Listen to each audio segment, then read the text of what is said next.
पुनरपि जननं पुनरपि मरणं पुनरपि जननी जठरे शयनम्. This verse is from Bhajagovindam by Jagadguru Adi Shankaracharya, which means again and again one is born, again and again one dies, again and again one sleeps in the mother's womb. A powerful reminder of the cyclical nature of life, not in terms of birth and death, but in terms of the way in which we are living.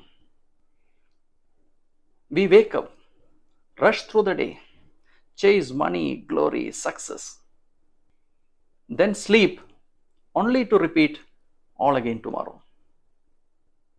But the profound question, what I am truly living for, is still unanswered. This verse is a wake-up call to break the cycle of unconscious living, to move from existence to awareness, to shift from repetition to realization. Because life isn't just about being born and dying again. It's about waking up while you are still alive. Thank you.